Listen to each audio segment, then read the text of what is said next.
This podcast contains content that some may find disturbing. Discretion is advised.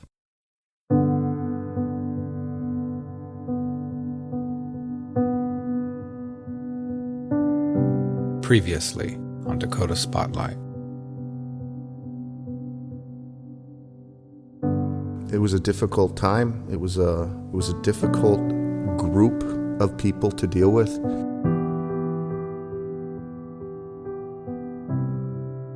What happened to Barbara and Gordon Erickstad was brutal beyond imagination. This isn't like any everyday conversation. I just can't buy that you can't remember what you've heard yet. 18-year-old Brian J. Erickstad and 27-year-old Robert R. Lawrence have been charged with Class AA murder for the deaths of Erickstad's adoptive parents, Gordon and Barbara Erickstad of Bismarck. And then to be so callously discarded. And the reasons, no reason here. There was no justification.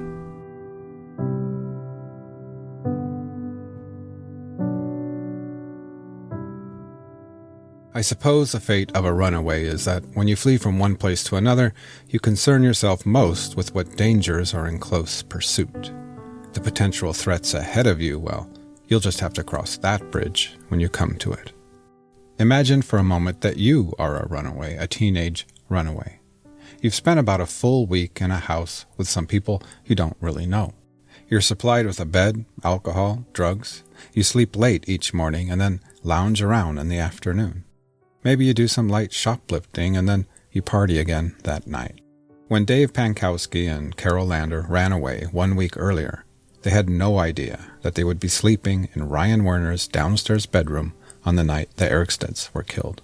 That while they slept there, the people involved in this crime would be moving throughout that room. Today, Carol Lander, who goes by Cassie, is in federal prison for crimes related to methamphetamine. Dave Pankowski just got out of federal prison himself for the same thing. I was actually at a group home at the time called Southwest Keys. I just remember I was in treatment at West Central with some girls from Southwest Key, and that was Cassie and I think Deidre, and I just decided to take off, and we all decided to take off together. A girl, Misty, she had a car there, and it was a little tiny red Geo Metro. I remember that. And there was like 6 of us that piled in there, or 7. It was like a clown car. We ended up over at that house on Sweet Avenue. After we drove over to this house, everybody just piled out, and it was like a bunch of people getting out. I mean, there were some adults there, and, we all stayed downstairs. I think I went upstairs maybe a couple times. I don't even remember. And I didn't even really know Pam or Weasel. I think I met Weasel in prison. Today, Cassie still has some memories of that night in Ryan's bedroom when she was passed out on a pull-out couch. Also in that room were Ryan Werner, their friend Candy, and Dave sleeping on the waterbed. I also remember, trying to wake up because the light kept coming on and I could hear people moving around, but I was, not fully awake. Just kind of trying to open my eyes, but then going right back to sleep. Passed out stage, I just couldn't wake up. And then it asked me that next morning when we were all just hanging out, he said, "Did you wake up in the middle of the night?" And I was like, "No," because I really didn't wake up. And he's like, "Oh, good. I'm glad you didn't." And I was like, "What?" And then it just kind of stuck with me. I was like, what is he talking about? And then things just happened really fast after that. All these years later, Dave Pankowski doesn't really remember that night, but back in 1998 he sure did, and detectives interviewed him several times in an attempt to understand that night. So you woke up 2 or 3 times during the night? Yeah. And the time that I woke up when she came back and told me what they did. The first time you woke up, did you wake up because somebody came in there too, or what? They turned on the light every time they came in. The first time Dave was woken up was likely when Misty Jones returned from Laredo Drive after the murders. She did this to pick up Ryan Werner and to take him back to help their friends. By the time Misty and Ryan got down to the house on Laredo, Brian and Robert were already gone. They returned to East Sweet Avenue, which was likely the second time Dave got woken up. And she said, come here. Like she wanted to tell you the secret from where the other people in the room still sleeping. Yeah, they were still sleeping, but she, I don't know, she asked me to come over. Did she whisper it to you then, or? Yeah. She told me. Yeah, we were standing right by the doorway to the hall and right between Ryan's back of his bed and the doorway of the hall. That's what she told me. What did she tell you specifically? We killed Ryan's parents. Is that the words her exact words you remember? We killed Brian's parents. Because she told me, before she told me that, she said something like, you can't say nothing because I can go to the gas chamber for this.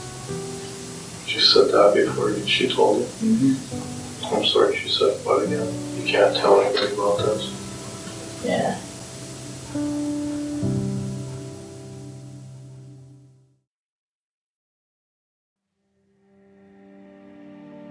No matter how you look at it, Thursday, September 17th is an odd day for the people who hung out on the corner of East Sweet and South 7th. Robert and Brian and Misty returned to the house at 8 a.m. after dumping the bodies near Selfridge. Misty Jones goes to sleep in Ryan's waterbed while Brian argues briefly with his girlfriend Amy, who is understandably angry at her boyfriend for staying out all night. Amy Werner ditches school for the day and she goes to bed with Brian. Robert Lawrence stays awake. He gives Ryan Werner a ride to Bismarck High School. 2 hours later, Robert Lawrence runs into a friend, DJ. He tells DJ about the murders. At around 11 a.m., several of them drive to Stanton, North Dakota, an hour away to the northwest. They want to visit a friend named JJ in jail. They travel there in 2 cars. Misty drives her red Geo Metro with Brian, Amy, and Candy. Misty gets pulled over by a highway patrol and is given a speeding ticket. Robert Lawrence and Michelle Werner also drive up to Stanton in the stolen pickup, but on the way there, they stop at Bismarck High School and pick up Ryan Werner. In Stanton, North Dakota, Robert and Brian tell the group that they're going to leave the state and they want their girlfriends, Amy and Michelle, to come along with them. The girls agree. Their brother Ryan Werner is also going to come along. Somewhere around that time, Ryan tells Michelle about the murders. Somehow they don't tell their sister Amy, but they include Amy on the plans of leaving the state, all 5 of them in the pickup: Robert, Brian, Amy, Michelle, and Ryan. When they arrive back in Bismarck, they drop Ryan Werner off at the house on East Sweet Avenue, and they give him a mission. Pack all our clothes, they tell him. We'll be back to pick you up later. At some point, they tell Amy about the homicides. She breaks down and becomes hysterical. Then, while Ryan is still packing their clothing, Robert and Brian and their girlfriends go to get the Erickstad's other car, the Caddy. In the garage, Brian tells Amy, "Don't touch a damn thing." Amy gets in the Caddy with Brian, and off they go. First, they get some gas, and then off to find Rick Storhog. Rick Storhog meets them at Pony Express gas station and has a private conversation with Brian. Rick tells the police later that he doesn't ask Brian, "Hey, whose car is this?" and that they never talk about Brian's parents.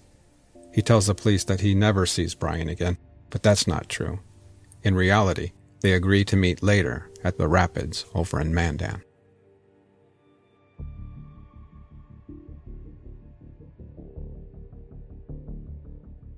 Robert and Michelle are driving the pickup, Brian and Amy the Caddy. They all head over towards the house on East Sweet. Time to pick up Ryan, perhaps. They run into their friends Courtney and Allison, and they all talk in the parking lot of Denny's restaurant, just a stone's throw away from A&B Pizza. Allison and Courtney had been by East Suite, and they'd learned that the cops had been there to arrest 2 runaways. Perhaps it's too risky to return to the house now, so they ditched their plan of picking up Ryan, and instead they head off to the rapids in Mandan. On the way to the rapids, Robert and Michelle dump some bloody blankets in a place named J.C. Park in Mandan. Finally, they meet up by the Heart River at 5 p.m. They are Robert Lawrence and his girlfriend, Michelle Werner, Brian Erickstad and his girlfriend, Amy Werner, and Rick Storhog and his girlfriend, Misty Jones. The Werner sisters decide at the last minute not to flee with their boyfriends. So, they all say their goodbyes. Robert and Brian drive off, and then, I guess, they all go home. Nobody goes to the police station. Somehow, they wait. Somehow, they go to bed. Somehow, they sleep. Cassie Lander, one of the 2 runaways arrested earlier that day, will not learn about the murders until 2 days later, when she reads about it in the newspaper. My stomach dropped. I was like, oh my gosh, that, like it could have been me. And my mom even said that too. She said, that could have been you. You don't know what could have happened there. And why do you do this? And, it made me think twice about running away and doing stupid stuff with random people. 3 full days after the murders, on the evening of Sunday, September 20th, while on the run, Brian Erickstad calls his friend Rick Storhog at his parents' house in Bismarck, North Dakota. What Brian doesn't know is that the Storhog family has allowed their home phone to be traced in the event that this might happen. The police officer who takes Mr. Storhog's phone call would report later that he could hear Rick Storhog in the background swearing at his father, cursing him for turning in his friend Brian. Late Sunday night, Sergeant Bob Haas gets called into the station to conduct an interview with a woman who thought she might have some pertinent information. And after I got through with the interview, Lieutenant Heinle comes up to me. He'd been watching it. He comes up to me and he says, we got a phone call. He says, Robert and Brian are in custody in Grand Prairie, Texas, which is it's a suburb of Dallas, basically. It's in between Dallas and Fort Worth, Texas. Brian and Robert, once they had gotten into Grand Prairie, they had stopped at a convenience store someplace there in that area, and I think they had bought some beer, and they came out, and I think they ran into a girl, and they were talking to her, and they wanted to go party, or they were going to do some drugs or something along those lines. She got into the pickup with them, and they went over to this apartment, and they're sitting in the pickup in the parking lot. Well, this particular apartment building employed off-duty police officers as security for the facility there. And part of their job is to drive around in the parking lot and look for suspicious vehicles. You know, you got all these vehicles with Texas plates or Oklahoma plates or, states that are close to Texas. Then you get a North Dakota plate. And you got 3 people sitting in the truck, a guy or a girl and 2 guys. So he runs the license plate and runs it through NCIC. And it comes back as a hit that the 2 people in the pickup are wanted for murder, and a pickup is wanted as it's stolen. And so he calls the police department, they come over, and off to jail go Brian and Robert.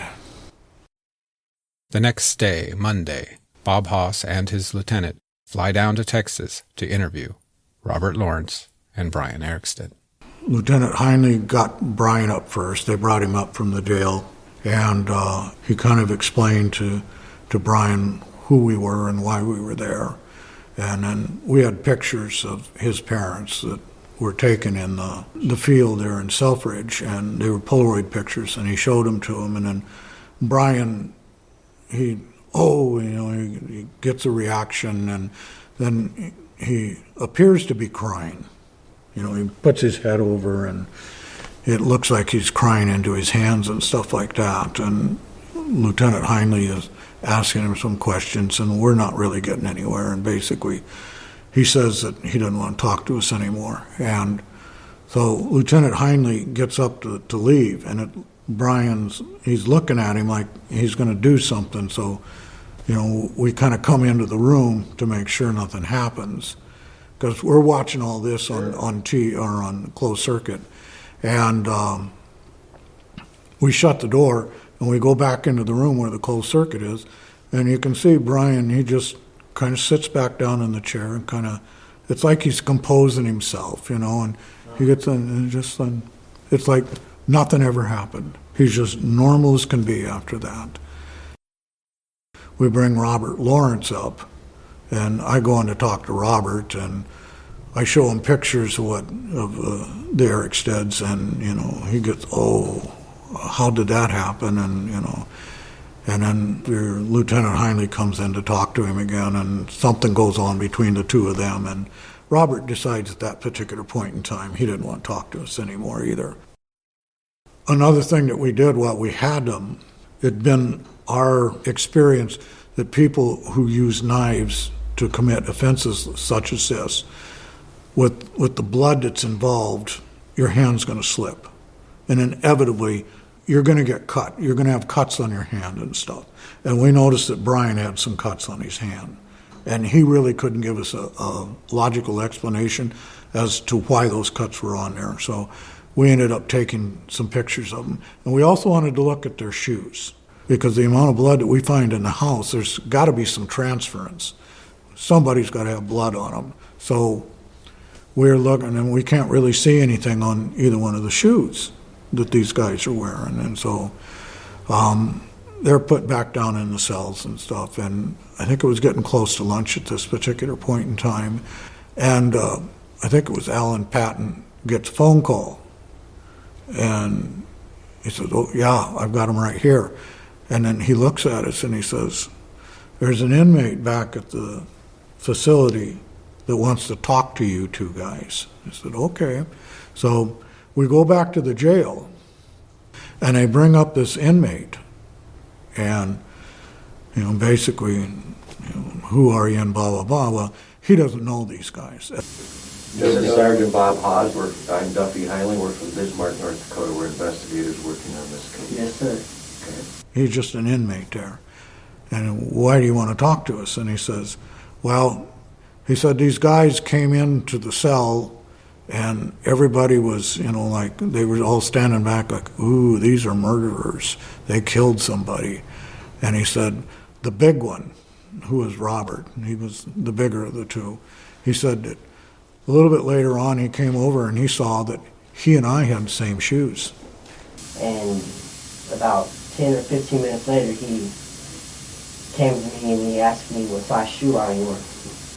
And he says, he asked me to trade shoes with him. And I says, oh, he did, huh? And he says, yep. His name's Robert L. Lawrence. That's the guy that traded those shoes with you? Yes, sir. Okay, would you take one of these shoes off and just kind of hold it up like that? Yes, sir, I will. And we look at the shoes, and lo and behold, there's blood on these shoes. If necessary, would you be willing to testify in court about what yes, you know? sir. What's right, and wrong. He said, Robert gave you these. He said, yep. So I went down and had them do a presumptive test on what we thought was blood on the shoes. And the guy does it, and he comes back, he says, yeah, it's human blood. While Robert and Brian are in custody in Texas, a very interesting thing happens. Robert and Brian's followers had been incredibly concerned about not narking on Robert and Brian and on each other. And yet, down in Texas, what is the first thing Robert Lawrence does? What he does is he takes the very first possible opportunity to turn on Brian, essentially narking on him. Robert and Brian are held in separate jail cells when Robert asked to speak with the detective. This meeting was videotape recorded. Robert Lawrence tells the officer that if they put him in the same cell as Brian, and if they bug that cell with a microphone and they record it secretly, he thinks he can get Brian to confess to the crime and to explain why he did it. Robert doesn't want to talk about his own role in this crime, although he does say he can't deny that he was there. He just wants to help the police get a confession from from Brian. Back in North Dakota, a lot was happening on that Monday.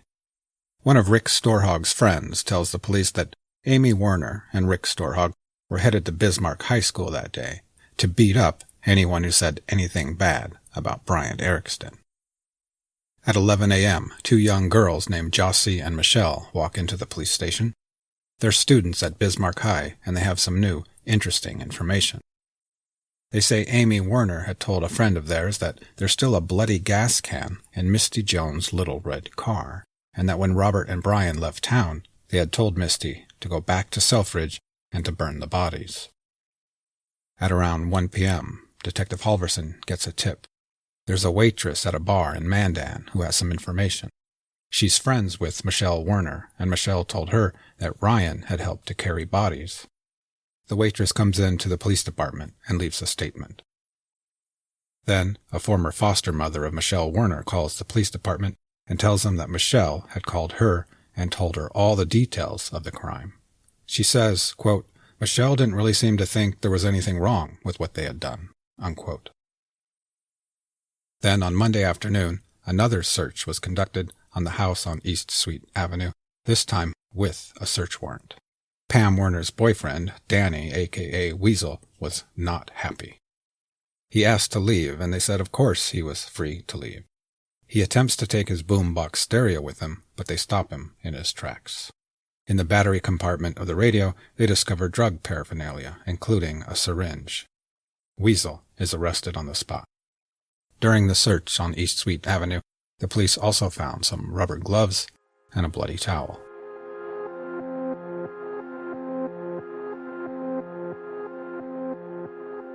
Robert Lawrence and Barbara Erickstad were eventually brought back to North Dakota, where they were charged for murder. One might assume that as the dust of this crime slowly settled over Bismarck, a clearer portrait of Robert and Brian was taking shape, that their friends and supporters would start to see them with different eyes. One might assume that Brian and Robert would lose the support of their friends. Nothing could be further from the truth, and some very odd things began to happen.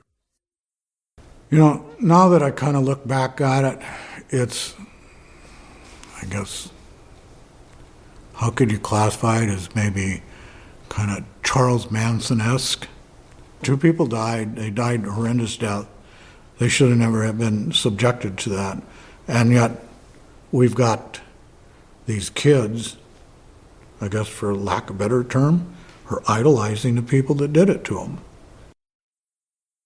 One of the first indications that Robert and Brian's followers had not fully understood the seriousness of this event came a couple weeks after the murders, when sisters Amy and Michelle Werner were interviewed by a reporter for the Bismarck Tribune. For the article, the girls posed proudly for photographs. They seemed to be enjoying the attention. And it makes you sit back and you went, what's going on here? In that interview, both girls said that they regretted not running off with Robert and Brian, even though they eventually got caught. Both said they would love them forever. They were still planning a future with them. When Amy was asked how she could possibly still support Brian, she told the reporter that she was sure that Barbara and Gordon Erickstad would want her there for their son, Brian, to support him. I have no doubt in my mind that I'll be marrying him, she stated. Why are these two such heroes to these people over here? I don't know. They kind of dismiss the fact that Barbara and Gordon had rights to live just as these people have rights to live. And their rights to live were taken away from them by a senseless act that really I have yet to understand. I don't know really why they were killed, why Brian and Robert went down there and killed them. I don't think it's really ever been conclusively stated. On September 28th, one of the Erickstad's neighbors on Laredo Drive called into the police department and reported seeing a single, solitary beer can standing in the very center of the Erickstad driveway. The caller said he thought it was probably some kind of sick salute to Brian by his friends.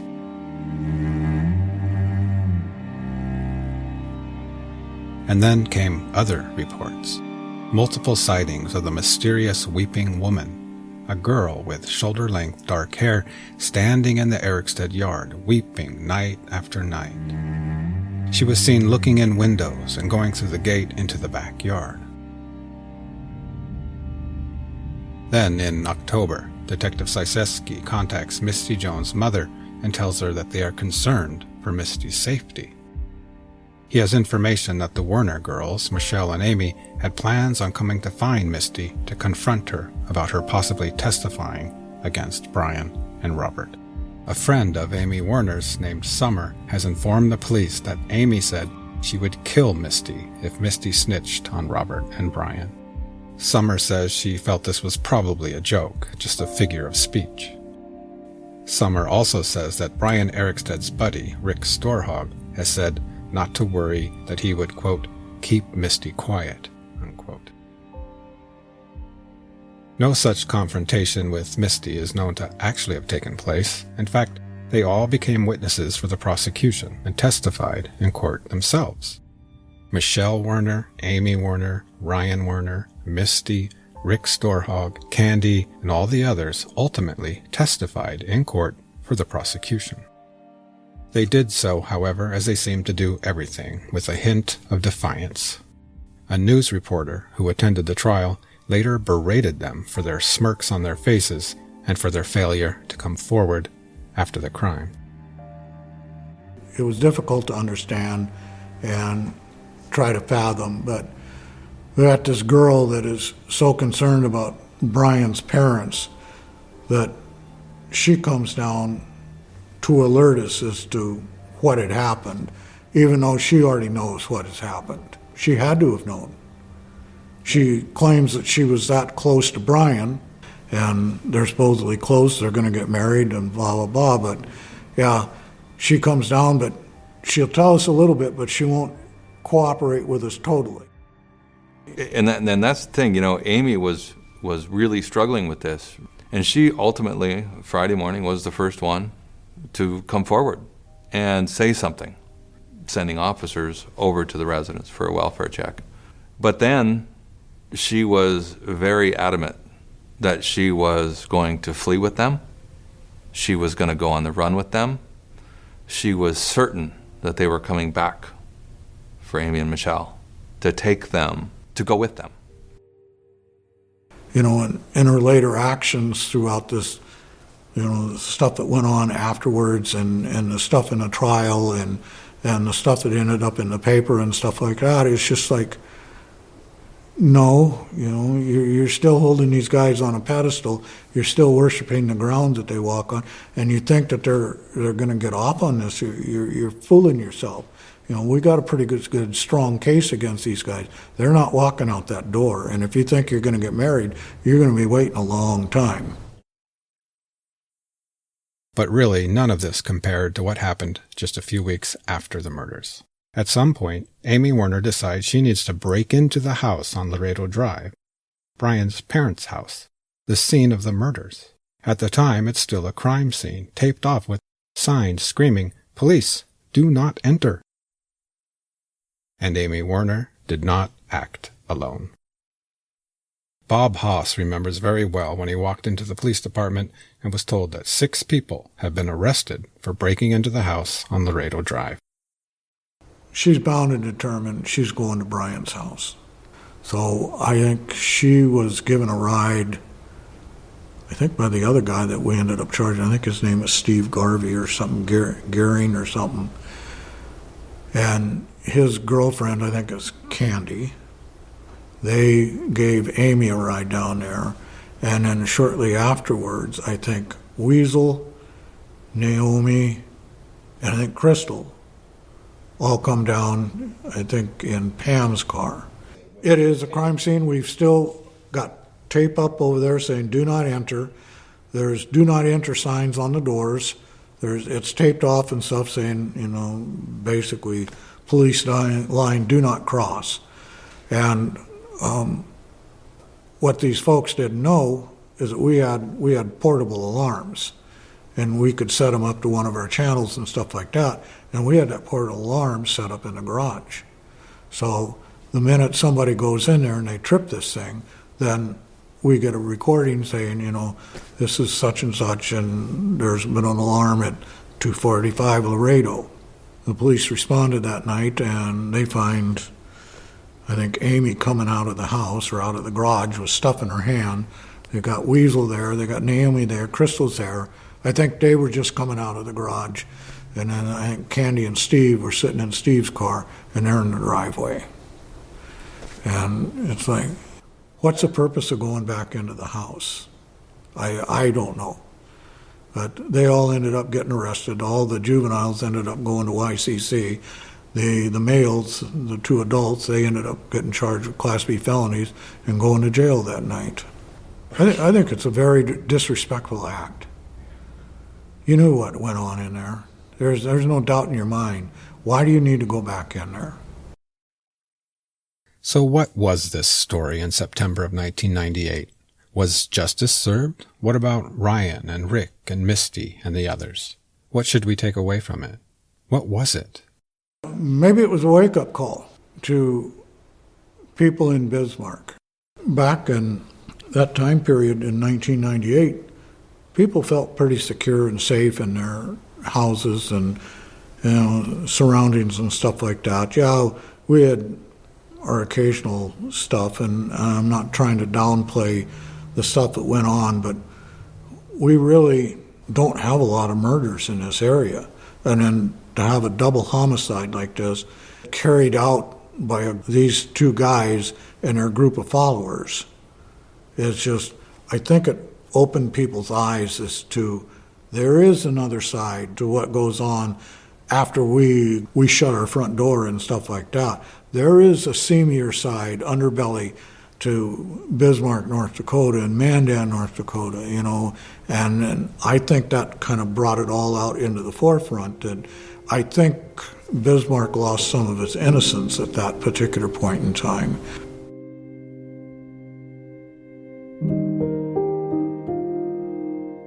The Bismarck Police Department spent a lot of time investigating Ryan Werner's role in this crime.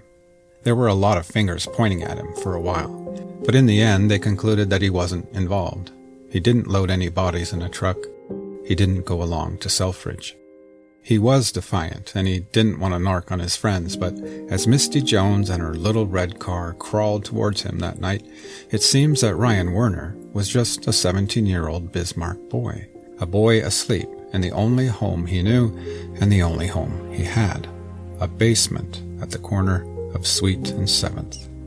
Sadly, Ryan Werner passed away in 2009. Maybe they purposely left him out of a lot of stuff. I think he was supposed to go to down south with them when they left. And I think he was a little disappointed that he didn't get to go on the little joyride down to Texas. I think that affected his attitude quite a bit. That's why I really don't get how all these people, if you're telling you guys I was in the house or not, but... No, I never received any information that you were in the house. That's what I don't get. And here I am getting locked up for shit that I never did. He felt bad about having withheld this information. I know he did. He was frustrated. He was frustrated with himself. He knew that what happened was bad. He knew that what his friends did was bad.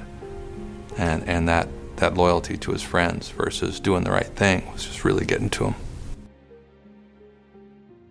And Rick Storhog, what about him? I asked Bob Haas and Lloyd Halvorson for their own opinions. I'm still a little bit uncertain about Misty's boyfriend, Rick, and his role. It's always been my contention, and I guess I can't really prove it, but Rick Storhog knew what was going to happen. And he was supposed to be that third person that was going down to Laredo on the night that it happened. I think better judgment got a hold of him, and he decided, I'm not going. I think Misty ended up filling in for Rick. He knew what was going on, and I think this whole thing could have been prevented if he just opened his mouth.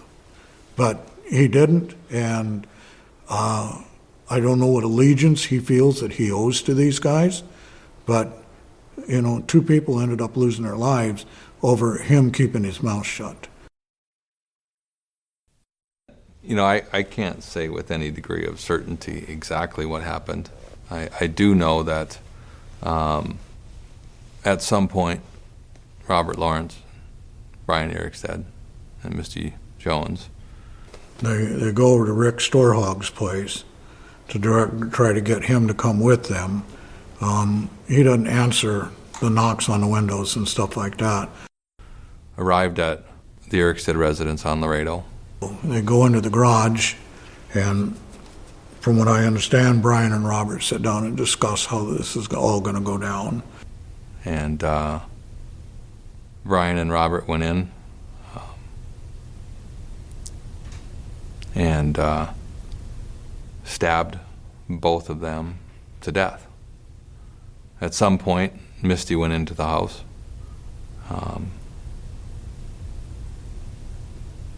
She says, well, Barbara was still alive. She apologized to Barbara for what was happening to her, at which time she was chewed out by Brian, who stated his mother was a bitch and had deserved to die. After the murders, then Misty went back to the Werner residence, Pam's house.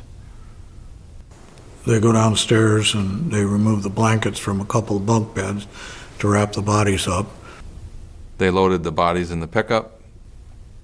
Misty brought Brian down to the house. Brian and Robert were already gone.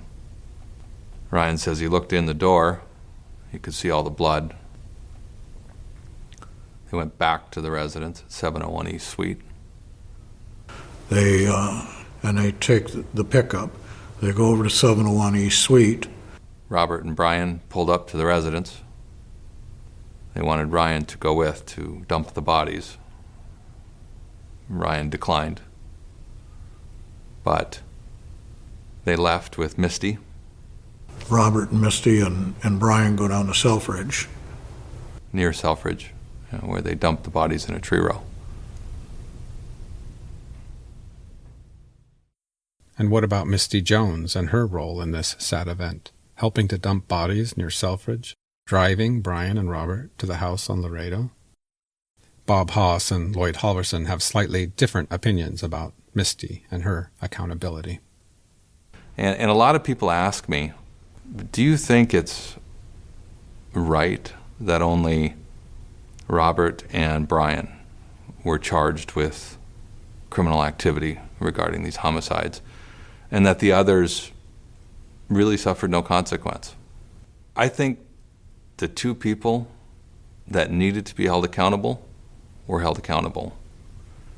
And I think these young people will live with this for the rest of their life, and in some ways that's consequence enough.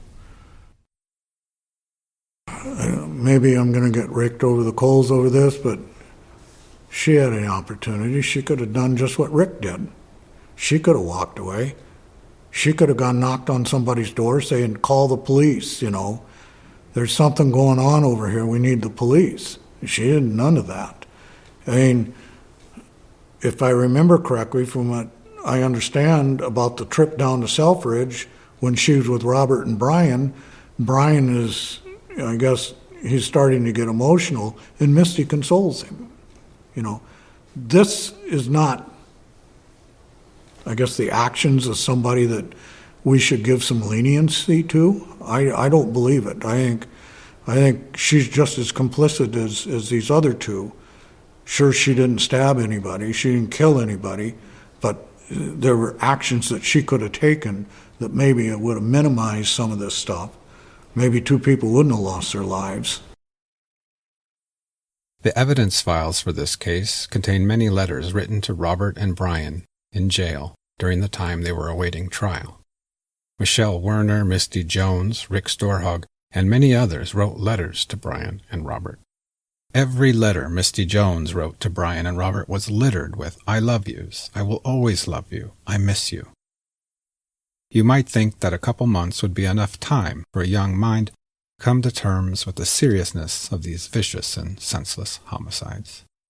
Misty Jones' loyalty remained immense. She wrote to Robert Lawrence and told him she would have 2 sons someday. She would name one Robert and one Brian.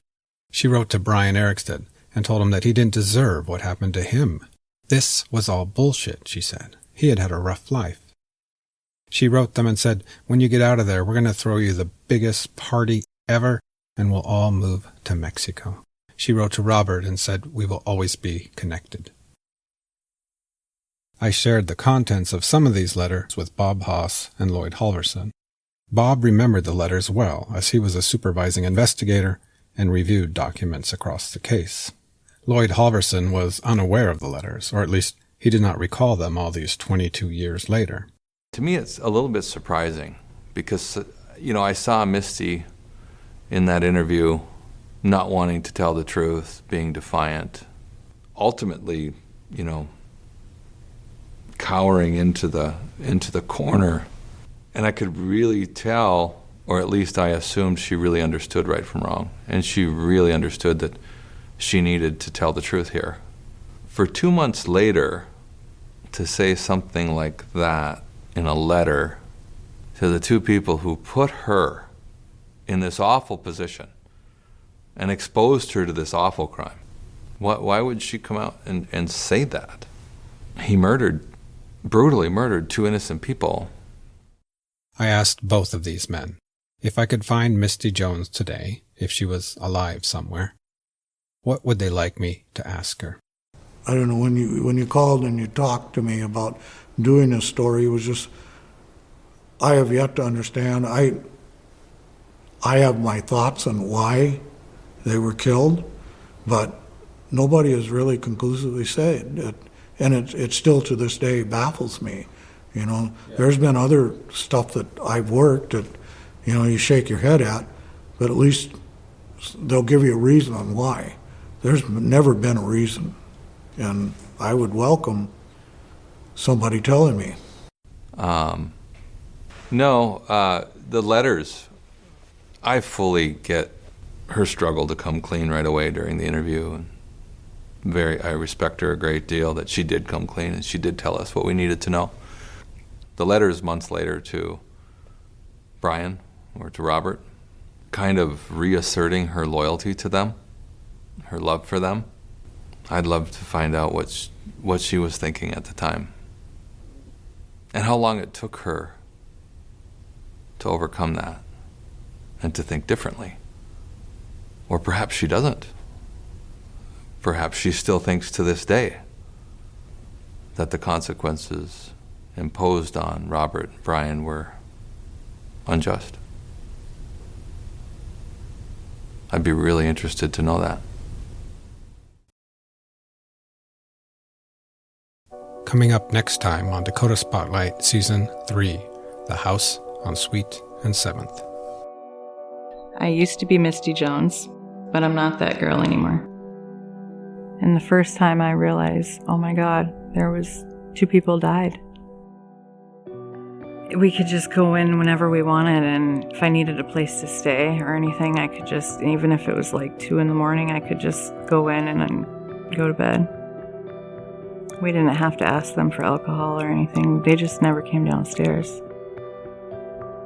Robert was like driving and he's like, "You like my new truck?" And still to this day, it's like a movie in my head.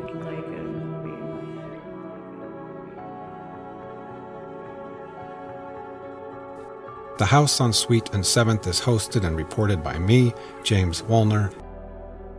Again, thank you so much for listening to Dakota Spotlight.